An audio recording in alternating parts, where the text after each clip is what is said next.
పేరు మల్లిక. కరీంనగర్ జిల్లా బెజ్జంకి మండలం, మాది హనుమాజీపల్లె గ్రామం. మన కరీంనగర్ జిల్లాలో పండించే పంటలు వరి, పత్తి, కూరగాయలు, పెసర, బబ్బెర, కంది, మొక్కజొన్న మొదలైనవి.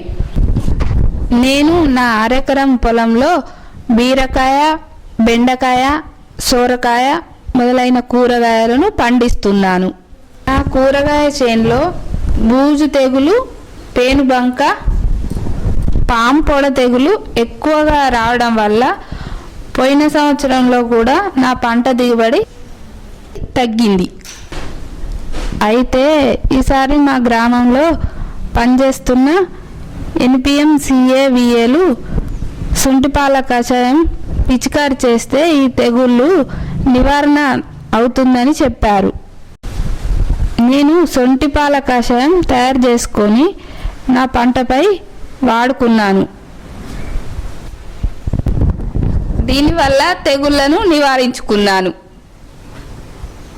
ఈ కషాయం తయారు చేసుకున్నది చాలా సులువు.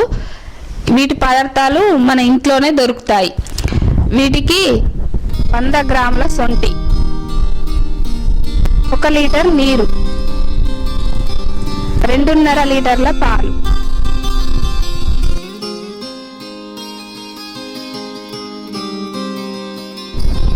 లీటర్ల నీరు, ఇలా కొలుచుకున్న 2.5 లీటర్ల పాలను మరిగించుకోవాలి. 2.5 లీటర్ల పాలను ఒక పొంగు వచ్చే వరకు మరిగించుకోవాలి.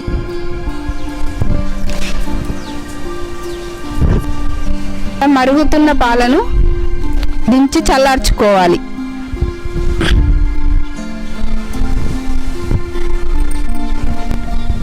వంద గ్రాముల శొంఠిని మెత్తగా పొడి చేసుకోవాలి.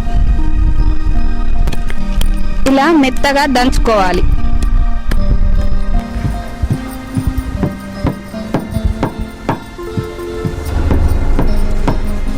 ఇలా దంచుకున్న 100 గ్రాముల శొంఠి పొడిని లీటర్ నీటిలో కలుపుకోవాలి.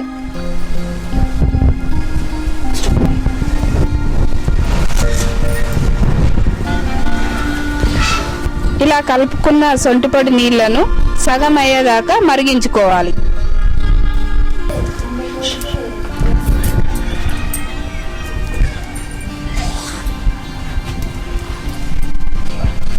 మరిగించుకోవాలి.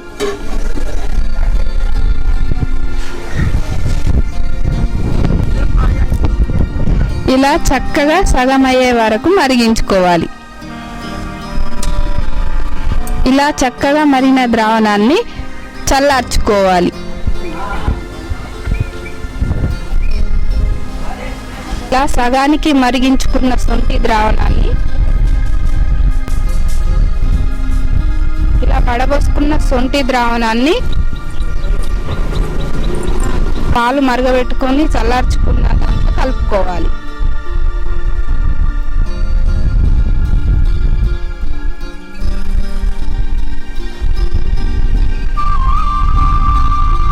ద్రావణాన్ని 100 లీటర్ల నీటిలో కలుపుకోవాలి.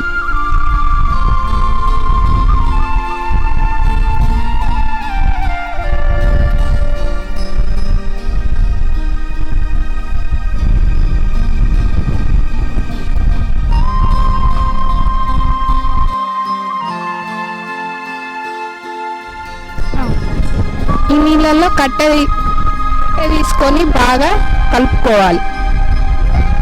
నేను శొంఠిపాల కషాయం తయారు చేసుకొని నా బీరకాయ, బెండ, సోరకాయల మీద పిచికారి చేసుకున్నాను. దీనివల్ల తెగులు తగ్గింది.